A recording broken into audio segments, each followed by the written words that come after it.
afternoon, everybody. For folks that are watching this on YouTube, there are captions available on the interface. Good morning, good afternoon, good evening. My name is Dylan Rodriguez. I'm the co-director of the Center for Ideas and Society. I'm a professor in the Department of Black Study and the Department of Media and Cultural Studies at UC Riverside. It's a privilege to welcome you to this recorded discussion of the new book, Stayed on Freedom, The Long History of Black Power Through One Family's Journey.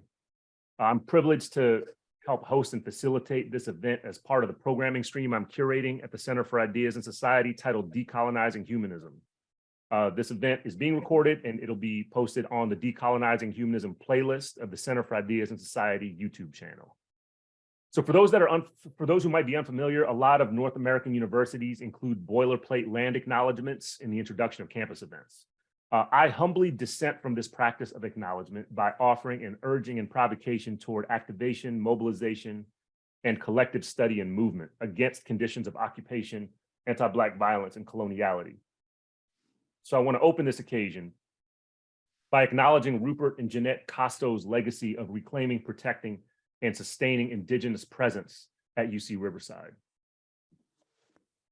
including epistemological, archival, and physical forms of Indigenous thought and being.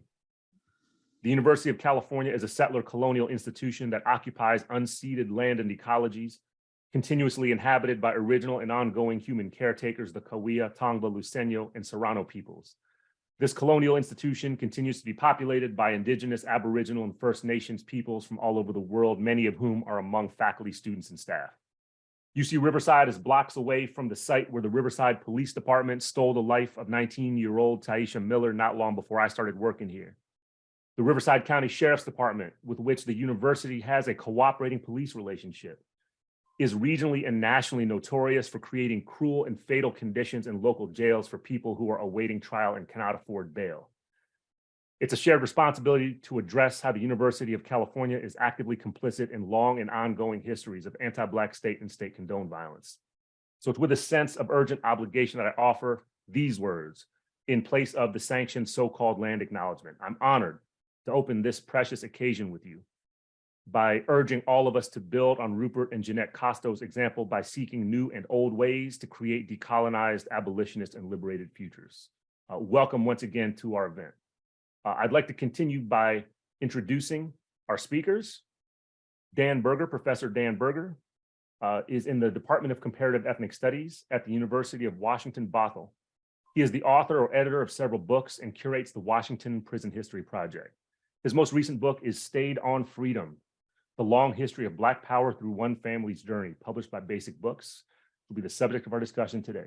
I must say, Dan gave me this bio. It's far too short and humble of a bio. Dan Berger is a truly legitimate, authentic, dyed-in-the-wool, committed radical abolitionist and revolutionary scholar, researcher, and intellectual. I do not consider him an academic. I consider him to be a teacher, a scholar, an intellectual, and a collaborator. So I just want to express that out of just deep respect and love for Dan Berger. So thank you, Dan, for working with me on putting this thing together today. I really appreciate you. Thank you. Also, it's my pleasure to introduce Gwendolyn Zoharah Simmons, Dr. Gwendolyn Zoharah Simmons, PhD, who is Professor Emerita from the University of Florida, where she taught African-American religious and women's studies. She's a veteran of SNCC, the Student Nonviolent Coordinating Committee, and of the Black Power, women's, and anti-war movements from the 60s onward. She's a founding member of the National Council of Elders and a board member of the SNCC Legacy Project. Welcome, Zoharah. Thank you for coming through. Appreciate it. Michael Simmons has been a domestic and international human rights activist for 60 years. I don't believe that. There's no way. There's no way. I mean, I believe that you've done the work for 60 years. I just can't believe that places your age range in a certain place. Anyway. Sequentially.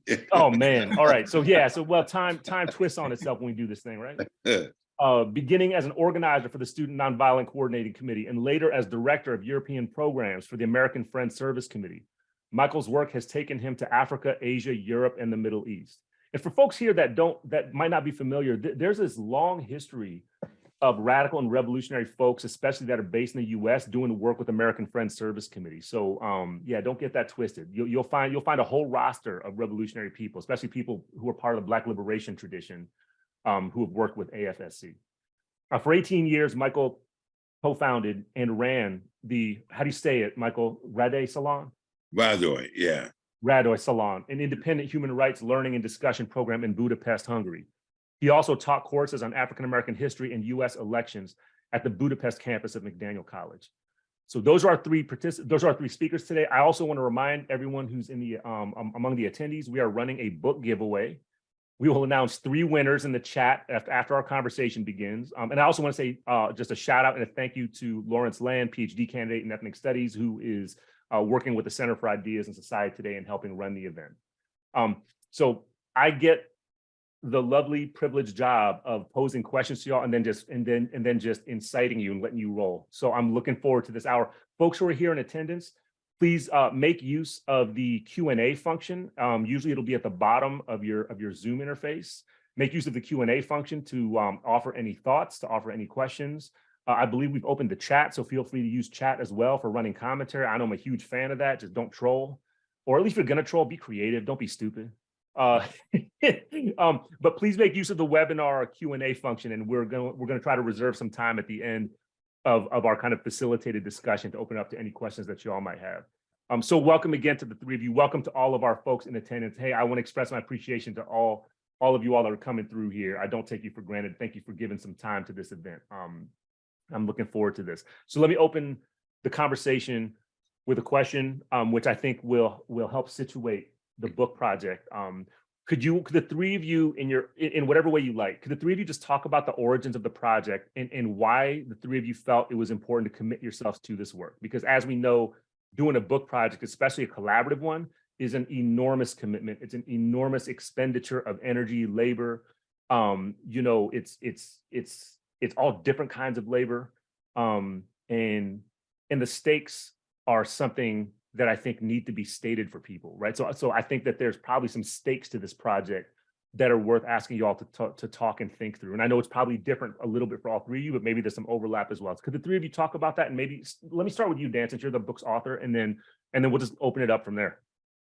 Yeah, well, thanks for the question and for organizing and hosting us. It's really such a joy. You know, the book was in some ways, you know, 6 to 7 years in the making, but in other ways, it's more like 23 years in the making. So I had the and dumb luck to start as a student at the University of Florida the same year that Zoharah started there as a professor. And so I encountered her first as a guest speaker in a history class I was taking, and was really blown away by her stories of movement organizing in the 60s onward. And I think, you know, I had already at that point been doing different political prisoner solidarity work. I knew, you know, something about movements of the 60s and 70s, a little bit about movements of that time period. But everyone I knew who had participated in that movement was incarcerated. And so to hear someone who was, you know, available as a professor, as a mentor, and Zoharah quickly became, you know, both a formal mentor in the classroom, but also informally in terms of the campus activism I was doing. And that inspired me in a literal way to just go to the library and start reading and learning more about movements of that time period. But it also inspired me in some other ways, because I think both from her story and then when I got to meet Michael a couple years later, his story as well, bring together so many things, so many different organizations and concepts and strategies and geographies that are told as separate, or that are treated as separate. And I think, you know, to me, they've always been kind of on my shoulder, right? As I sort of read what other people have to say about what Black Power was, or when it ended, when it began, the issues that it covered, and I think their stories are so robust, and the fact that they're not well known is true of most movement participants anywhere, ever, always, and so I wanted to do this book as a way to think about what Black Power was, and to think more expansively about movements for the long term. Well, I will go next, because I was the doubting Tom. That's a phrase my grandmother used to use when Dan first introduced the idea. I was like, Dan, get out of here. Nobody's interested in our stories. Are you kidding? Say, plus you're not gonna even find a publisher that'll publish it. So glad to have been wrong on both counts. But one of the, really wonderful things about working with Dan and Mike, and sometimes we would be on Zoom calls because Mike was in Hungary, and of course I was in Gainesville, and Dan was in Seattle. And we might be on for 2, 3, 4 hours at a time. And it's been really wonderful to be in the process of remembering. And in many cases, remembering, and thanks to Dan's research, being reminded of things that I had forgotten that we did, and to, be thinking about them in light of where we are now. So it really has been a wonderful process of reminding myself, being reminded, remembering, and bringing forth those memories to the present, since I still am stayed on freedom. Yeah, excuse me. Well, one, Dylan, I want to thank you for this opportunity. I really don't have much to add. I mean, I too doubted that the project could be completed, and it's something Zoharah said that I hadn't thought about, but I really enjoyed the process of the project in terms of interviewing, challenging my memory, or even having to go back and read a few things that I had read years ago to jog my memory. But it's really and Dan's got vision, and I mean, he didn't drag me along, but one step above that in terms of doing it. And Zoharah mentioned time zones. Hungary, Gainesville, Washington State is like a total of 9 hours. So you just think about just the coordination of these phone calls was an effort.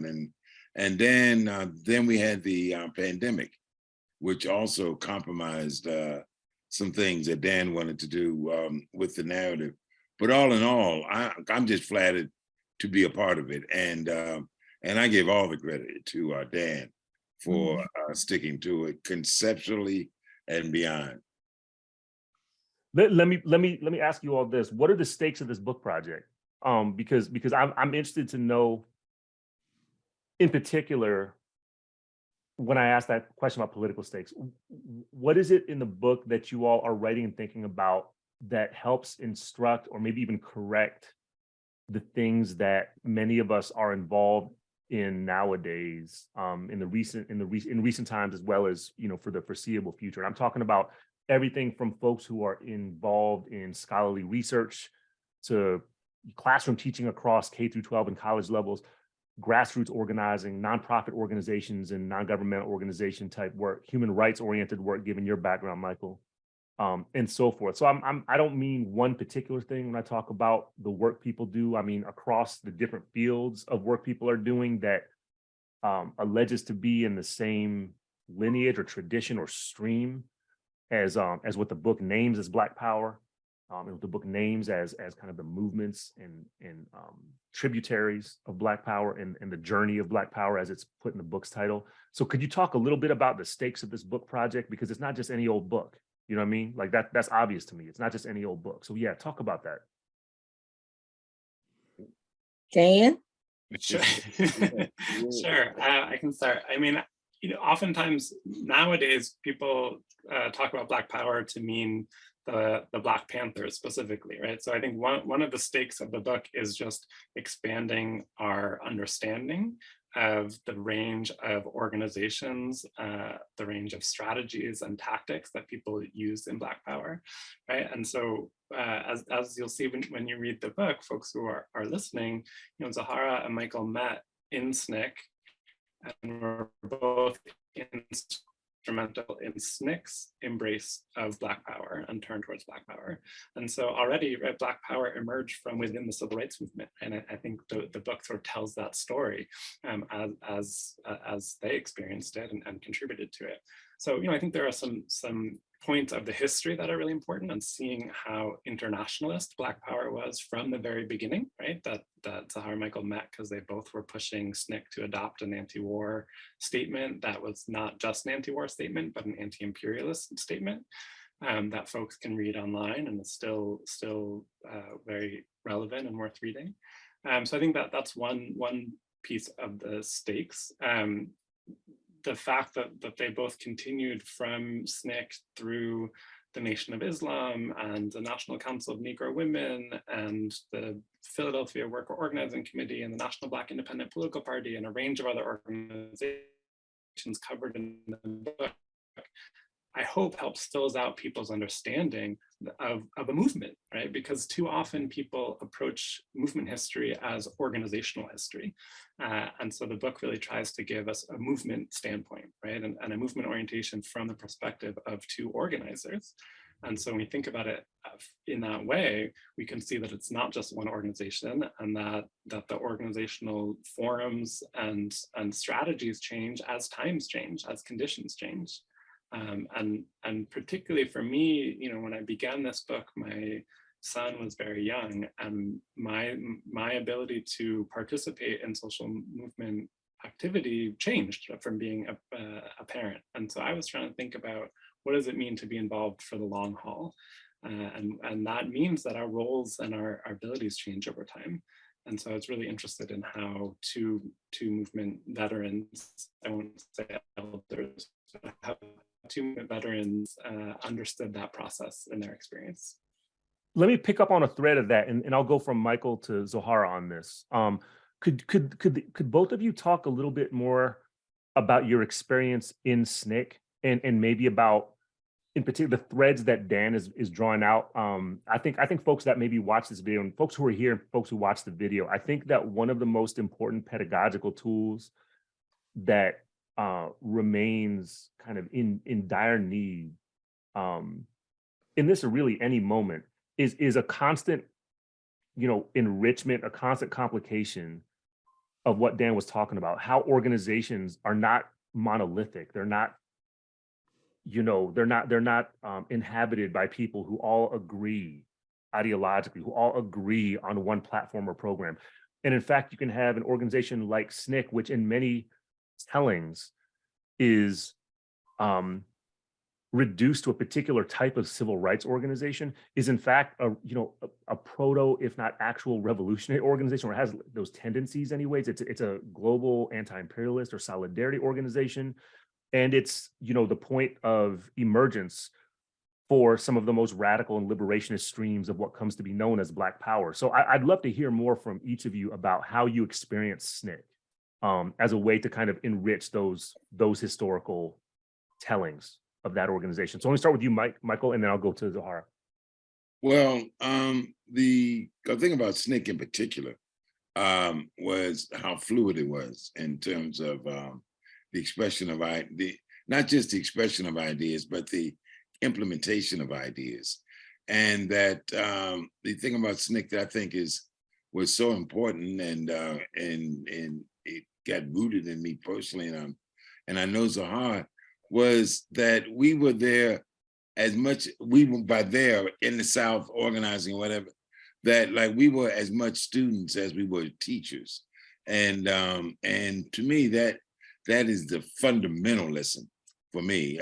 Quite often, those of us who clearly have been formally educated, done a lot of reading, tend to have an exaggerated impression of our influence, let's say, or putting it on the other side. Always tell people that the function or that education is a function of opportunity. But because you're not formally educated does not mean that like you aren't intellectually sharp. And I think that SNCC really proved that in so many ways. When you think of many of the leaders in SNCC, grassroots leaders in SNCC, they wouldn't have been leaders in any other movement during that period, because people were enamored by degrees or the religious community, and so that my experiences in SNCC helped to shape that view. The other thing is, I guess, is that within an ideological framework, we were very pragmatic. So that, when you look at the advent of Black Power, it didn't just come fully formed, fully organized. That was in SNCC, I don't know, like 8 months before, a year before the word Black Power was even used. And but it was an incremental result of us tinkering, trying new things, looking at events as they emerged. And there's much more I could say about my experiences in SNCC, but that was fundamental. And it's carried me to this very day, wherever I've been. The approach that I learned in SNCC, I almost had developed, but the shared learning in SNCC has carried me throughout my life. I totally agree. I became involved as a student at Spelman College in 1962 when the sit-in movement was raging, and Atlanta was one of the, ground zeros for the student movement, student activism. And when I first met people who were formerly SNCC people, all of them in my age group by and large. We had a few people like Jim Foreman, who was a bit older than us. I was just so impressed, with these people, because they had mostly dropped out of college or just finished college and had dedicated their lives to this movement. And I was clear that, after tremendous trepidation, that I wanted to be a part of it. And in many ways, I'm still looking for SNCC wherever I go. Whatever I'm involved with, because the impact that had on my life, the way in which we operated and organized at the grassroots level. And as Mike has said, we were as much students as we were quote unquote teachers. I know when I was assigned to Laurel, Mississippi for the 1964 Mississippi Freedom Summer Project, I had no idea how to organize because all the organizing I had done previously related to the movement was on campus. And so to go there and wind up becoming the project director after a month was, a huge jolt, and yet, committed to trying to do what we were there to do. But it wouldn't have happened if it hadn't been for the local people who basically took us in when they learned what the project was about, because in Laurel, there was no infrastructure prior to three of us arriving there saying, we're here to help build, if you wanted, a Mississippi Freedom Summer Project. And so these people, these community people took us in, hooked us up with the right folks, got us the resources we needed. And, like Mrs. Spinks, with whom I lived for almost 2 years, a woman in her 50s, I tell her she would follow me to hell for freedom. But at the same time, when she said I had to go to church on Sunday, I had to go to church. So it was like an amazing kind of thing that happened. And of course, we know of, Mrs. Fannie Lou Hamer, but there were Fannie Lou Hamers across Mississippi, Alabama, Georgia. So we went in and tapped into the leadership that was there. And those people, once they decided that the project we brought, the ideas were things that they wanted, then they got behind it and made it happen. And so this to me is what I've learned and tried to carry forward in all these years since, is that it's the people who know what they need, who know what they want, and we have to respect that and them, and then we work with them to build the movements that bring about the change that we need and want. So I want to build on what both of you, Michael and Zoharah, have been talking about by turning. Let me turn a question to Dan, and I'll come back to Zoharah and Michael again. So I think one of the things that'll draw people to this book is that it's framed as a family story,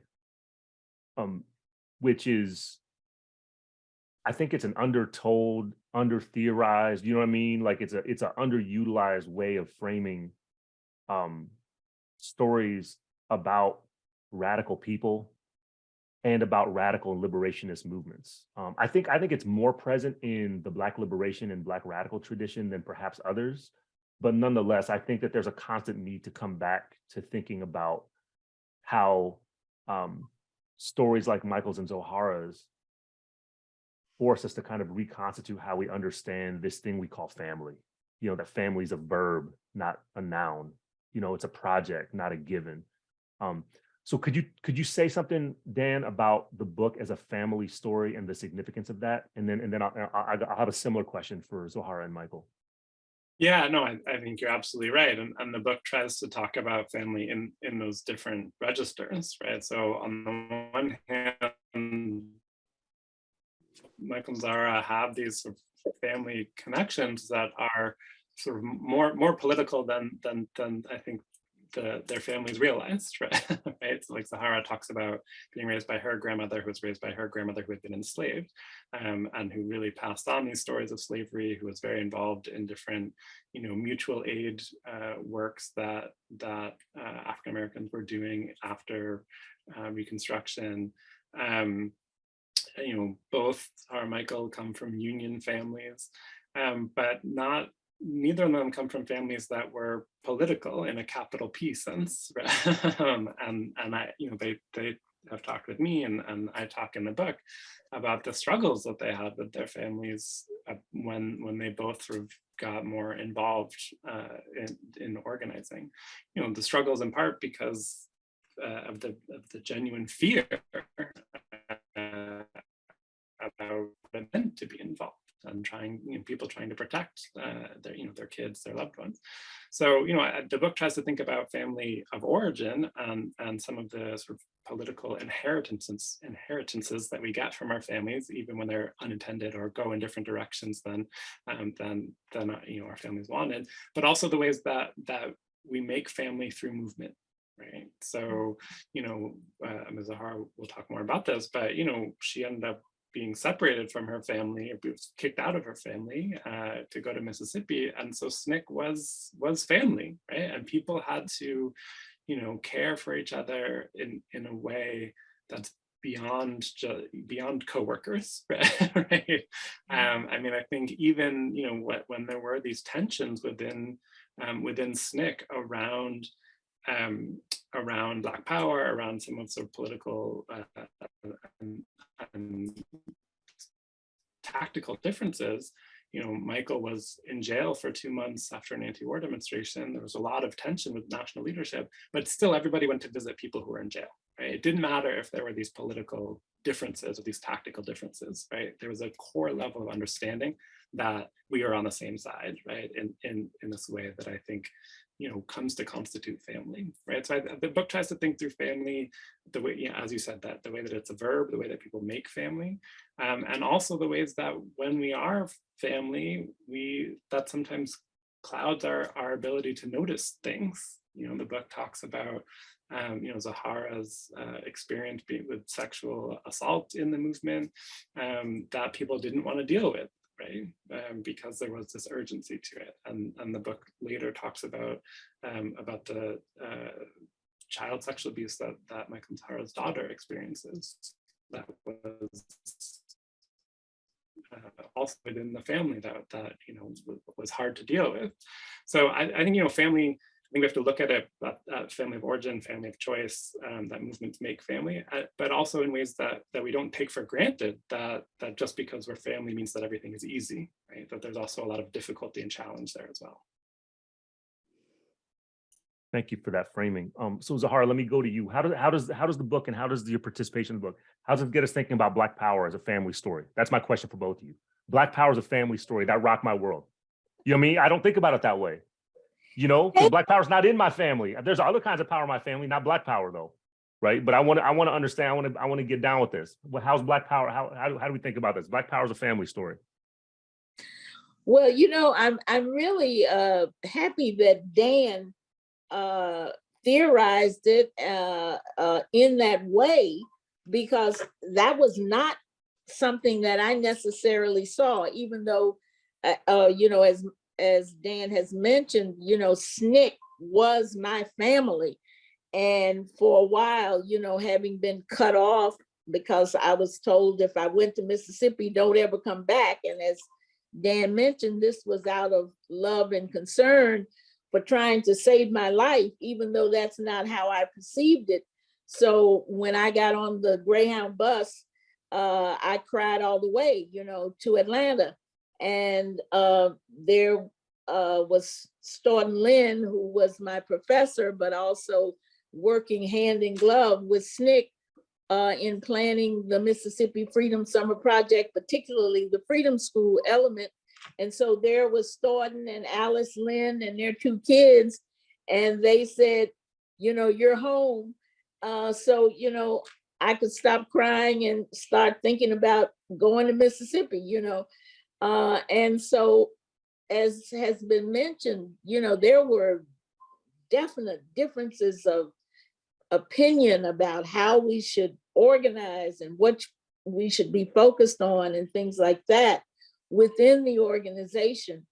And so there were hard times, but nonetheless, the keeping the eye on the prize, if you will, that we are in this to bring about deep societal change that we all need.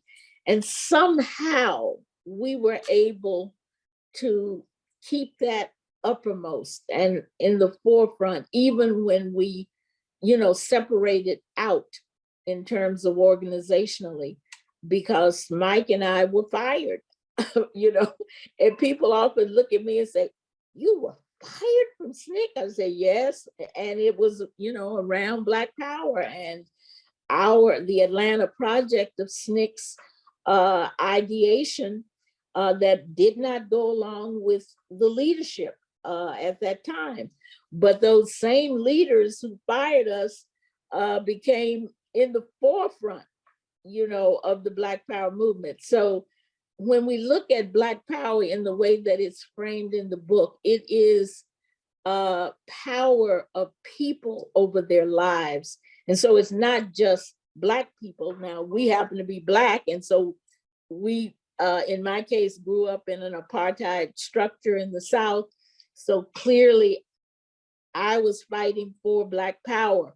And of course, Michael had come down from Philadelphia to help us with that. And then, of course, during that struggle, we learned that it was all over the country. It wasn't just the South, even though, the South had the most virulent form of it.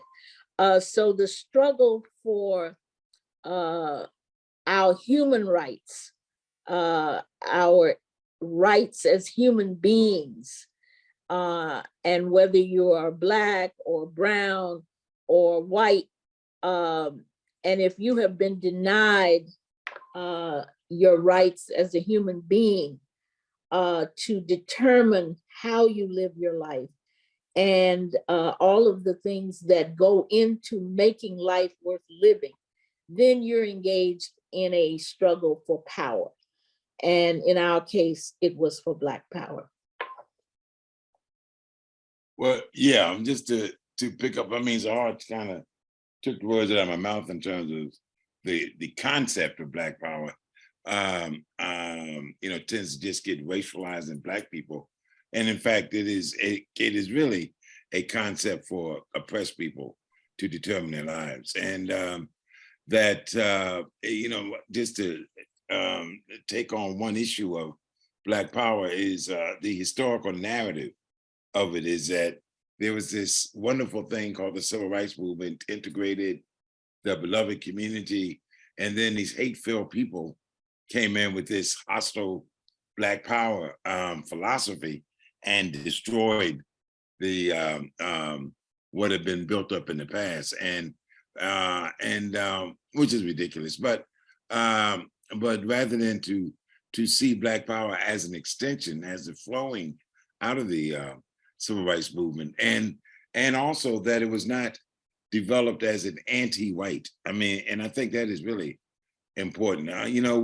Some of us, I know me, one of the things that kind of planted a seed for what became my thinking on Black Power was at the end of a summer project that I was in the state of Arkansas.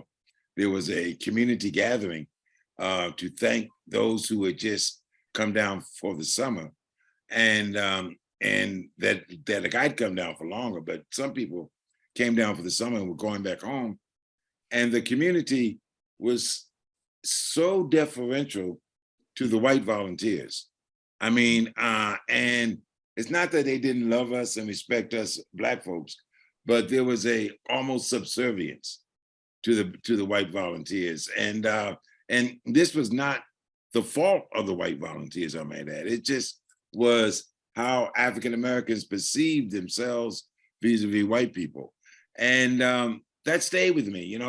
It bothered me, not that I felt shunned aside, but just that that level of subservience really hit me. Now, I say that in the context of recognizing that part of our oppression was the oppression that we had adopted for ourselves, so that we're the ones who came up with the concept of good hair and bad hair.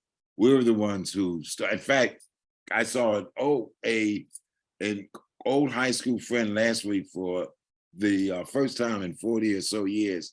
And he showed me his elementary school graduation picture of the whole class.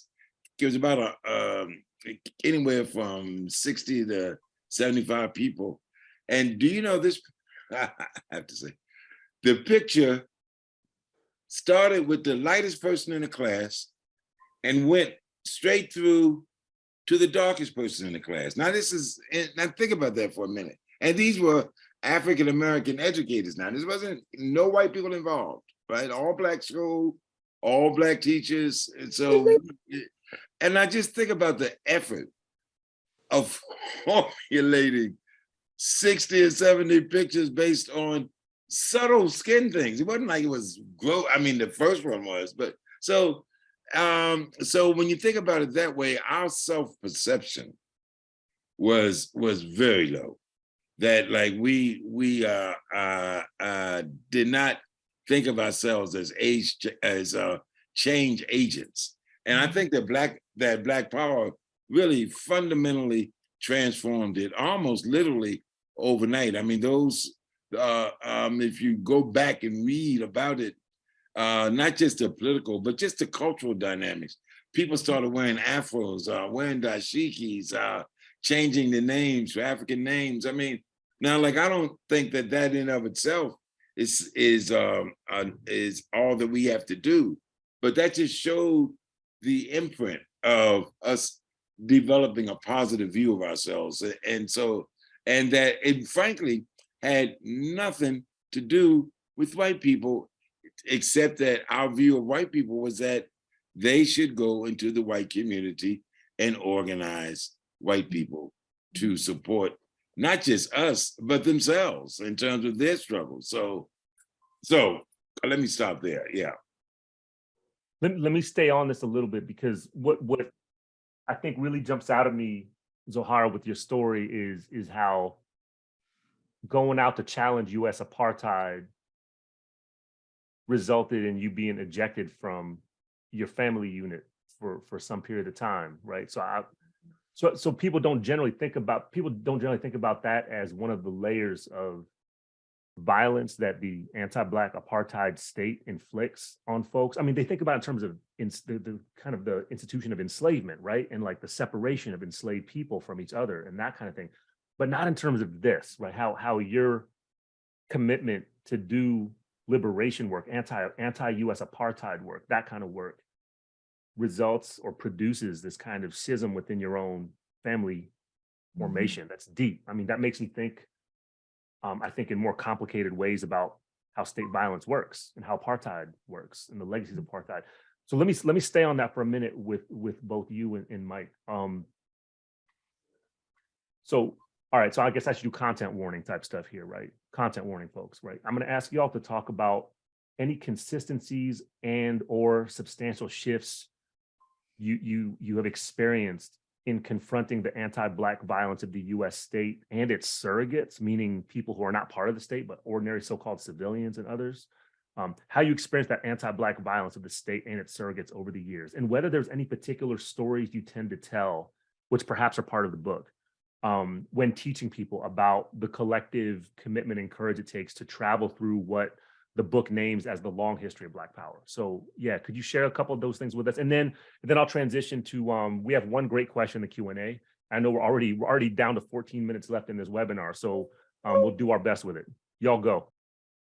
Well, Mike has hit on something, and, in many ways, the anti-Black internalized self-hatred, affected Black women even more so than Black men. And if you were a dark-skinned woman with kinky hair, as I was and am, you experienced this at a very deep level. And so the whole, when I first started wearing an afro, it was in my sophomore year at Spelman College. Spelman College had a definite colorism problem. And so this caused me to be called into the dean's office. And I was told under no circumstances could I wear my hair like that. In fact, the dean, a Black woman, asked me, "What did you do to your hair?" And I said, "I washed it." And of course, she said, "Don't get smart with me. And, we're not having that here." And so I was there on full scholarship and loans. And so my whole, ability to even continue matriculating there, she was saying I had to straighten my hair in order to do that. So this just shows you, how deep this thing went, that it was, you were looking disrespectful to the college to wear your hair in a natural style. So as Mike said, when you think about how issuing the statement Black Power, as Stokely Carmichael did, and how it caught on like wildfire. I mean, it was obviously such a pent up need in the Black community for this kind of affirmation of self. And of course, we know that the white supremacist state had done everything it could during the enslavement period and beyond to make Black people feel inferior. And for this inferiority was necessary to make us submit to the apartheid system that they were creating. So to go from Black power to Black consciousness, to loving your Black self, your Black hair, your Black nose, your Black lips, and Africa, because when I was growing up, if you call somebody an African, it would start a fight. You could get hit in the nose. I mean, it was like, I'm not from Africa. I don't have nothing to do with Africa. So this had to be dismantled And it was, and in record time. And so this was an important part of the movement that often gets played down. Now you got, Black folk on TV commercials with locks, with braids, you name it. I mean, and look, we had to go to court to fight for these things, So the state hung on as long as it could to trying to make us feel inferior. And so this was a major part of the self-liberation that we as Black people went through, and it was critical, no question about it. Dylan, if I could, just a quickie, well, hopefully quickie, that because I see the time is getting short on us. Yes. And just to jump ahead a little bit, I just want to say that the thing about our story, I think, is that's important. I know important to me is that, we hear about the great figures, particularly male, in history, both in terms of SNCC, or be it a Robeson or Malcolm, and that a lot of young activists think that, well, I can never be that, and get intimidated and about trying to do something, and that I think that like our story reflects that less you can do that, and not to minimize those people, but it's not to say that like they had some special thing that you don't have, and that's the situation in our story. The other thing, and to contemporary times, because I look at what is going on up in New York with the killing of that young man on the subway, where people blocked the subway train. I mean, they went down on the platform and blocked the train. I look at what happened in Memphis, where those police that killed that young brother are in jail unless they made bail. And that's the result of a social movement. People just look at it at that point, but you go back to the George Floyd, you go back to Ferguson, that all of those things build up. And I just think it's important that we progressives don't get turned away when in the short term, it looks like our efforts did not reach the goals that we had set for ourselves, because this is a long, tedious, difficult struggles, quite often with no resources to speak of. And yet it still goes on. I mean, who would have thought that the killing of a homeless man in New York City, Black homeless man in New York City, would bring out young white people to protest? It's not just African Americans out there in New York. There are other national, and it's not just white and Black, but also Asian, Latino, etc. So that I just think that hopefully our story is not one of just kind of romanticizing and reflecting on the past, but see it as building blocks for the future.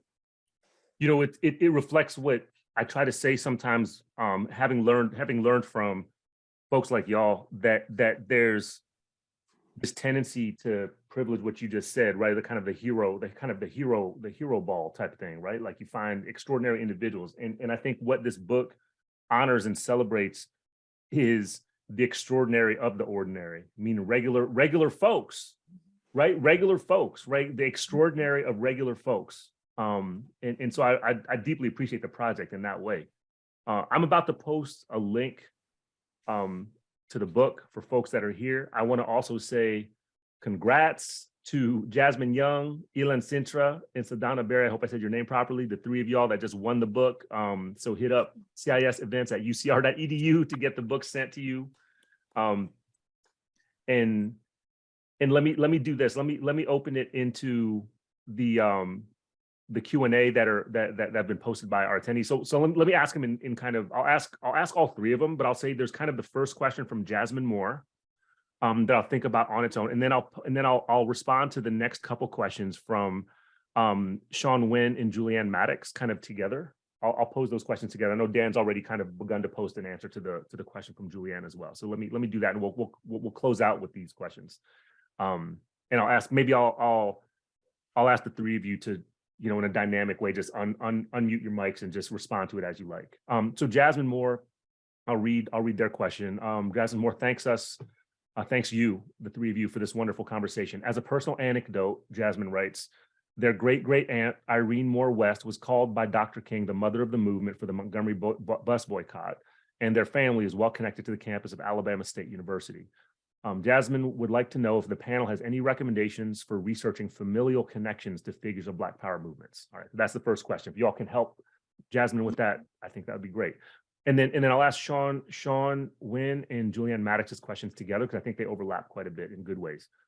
Sean writes, hi, everyone. Thank you for the conversation. I'm currently in a course at UC Riverside focused on the Black Freedom Movement and have become very interested in Student Nonviolent Coordinating Committee. I wanted to know if members of SNCC experience difficulty with coalition building with other organizations due to age, and how did SNCC maneuver this type of politics, if in fact that was an issue. Then Julianne says, thank you for the forum. Their question is for Zoharah and Michael. What was the most influential moment in SNCC? Oh, wow. Yeah, right. So yeah, let me do that. We can stay a little bit past 2, y'all. For folks that have to go, I appreciate that. Fine. That's fine too. But yeah, Mike, Dan, and Zoharah gave us a little bit of grace about a hard close at 2. So we'll try to get through this, and then we'll call it a day after that. I appreciate what y'all are doing. I wanted you to just say again the familiar, that first question. Yes. Jasmine Moore's asking if the panel has any recommendations for trying to research familial connections to the figures to folks that were part of the Black Power struggles. Were and are part of Black Power struggles. Fascinating question, actually. And Dan is a person who can pull stuff up so fast. But I just want to say that within the context of SNCC, there have been a number of books written about some of the local leaders, a number of whom were women. And it would take me a minute. And Mike, I'm thinking of a friend who passed away maybe 2 years ago or so, who helped to author all these books. She was there in Atlanta for many years. Connie Curry. Connie Curry, thank you. And I know that she did at least 3 books with women who were active, who you've never heard of in Mississippi. And I'm sure there are books about women in other states who were, like we were, foot soldiers, but local people in those areas. So that as soon as I can, I will get those to you, Dylan, and you can give those to her. And they tell the story. And of course, there are at least 3 major works on Fannie Lou Hamer. I just tend to know a lot more about what has been written about some of the women I worked with and got to know in Mississippi. But this would be true for others. And I am happy to ask the SNCC Legacy Project to share that information and invite you to go to the website of the SNCC Legacy Project, which has so much information, including links to books written about and by people in SNCC. Yeah, and also thinking people doing research like that should look at the pre-civil rights period, if you will. I've just completed a book about the unofficial Roosevelt cabinet, and the person who just stuck out of my mind, I had no idea her profoundness. I knew the name was Mary McLeod Bethune. I mean, she was just unreal. I mean, if she was a man, there'd be a street named after her somewhere. I mean, so to that degree, there are other women like her without going, I mean, maybe not had the impact that she had, but clearly it was as committed as her, so that those who are doing research don't just settle on the contemporary civil rights movement, but go back further to see some of those folks. I'll just say quickly that on family side, I think oral histories and interviewing and talking with family members is really important. And this book is based on many, many, many hours of oral histories, but it's also based on lots of archival research as well. And so I think if you can join the interviews you're doing with going to the archive, and you'll find, you find people in the meeting notes of, the local church or the PTA or whatever other group, and you can start to sort of bring those things together. Yeah, I think in your bibliography, you have a lot of those archives listed. So I invite everybody to check out Dan's bibliography, which will give you lots of those archives. And then there's the Crim Vet. Maybe you could put that into, you put the SNCC Digital Gateway, which is SLP's huge website, but there's also the Crim Vet Civil Rights Movement Veteran website that has so much information that you will benefit from in your research. Hey, can I close this out by getting you all to respond to Julianne Maddox's particular question that fascinates me? Could the Repeat it, please. Repeat well, it. it's the last part of their question. What was the most influential moment in SNCC? So I think that's a great way to kind of like leave people wanting more and make them go out and buy the book if they didn't win it today. For me, well, let me answer very quickly for me, because I think Zoharah had it more than I, but because this one we shared, but as a result of supporting the SNCC statement against the war in Vietnam, Julian Bond was not allowed to take his Georgia State congressional seat that he had been elected to.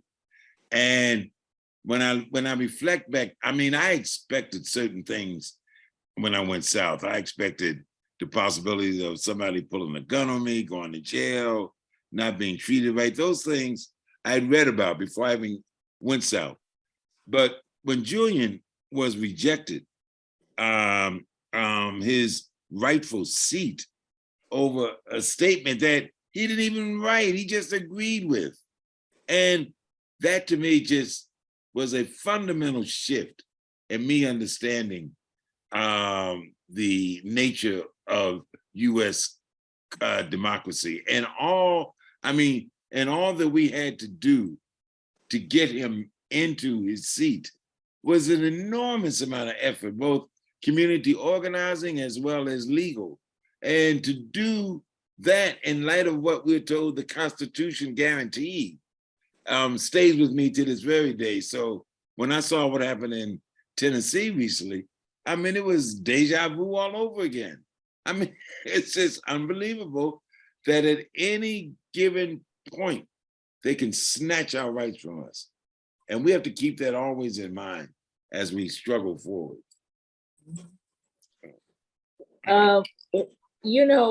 To ask me for one particular thing, it's really difficult because there were so many.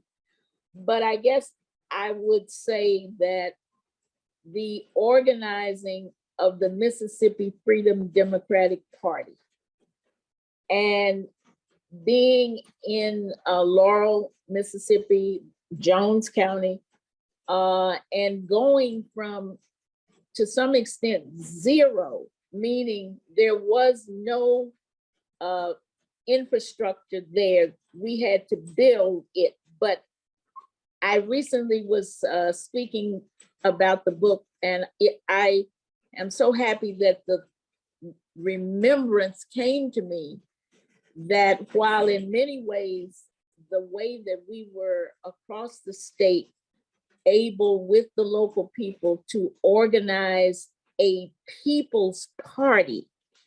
And I'm bringing that up because I think this is so desperately needed now.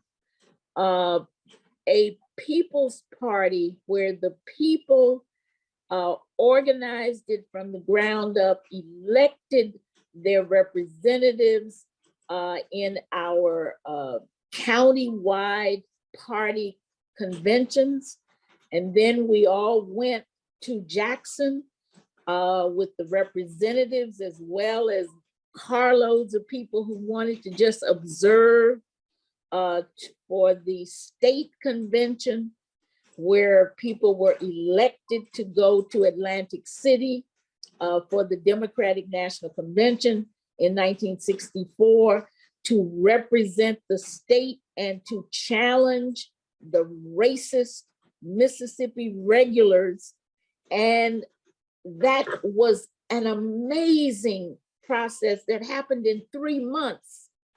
And then, of course, to see Lyndon Baines Johnson and the whole Democratic Party establishment come down on those people and deny them their rightful seats as the representatives, and offered a measly 2 people who wouldn't even have the right to vote to be sort of some kind of alternates. And this is when Mrs. Hamer said her famous line, "We didn't come here for no 2 seats."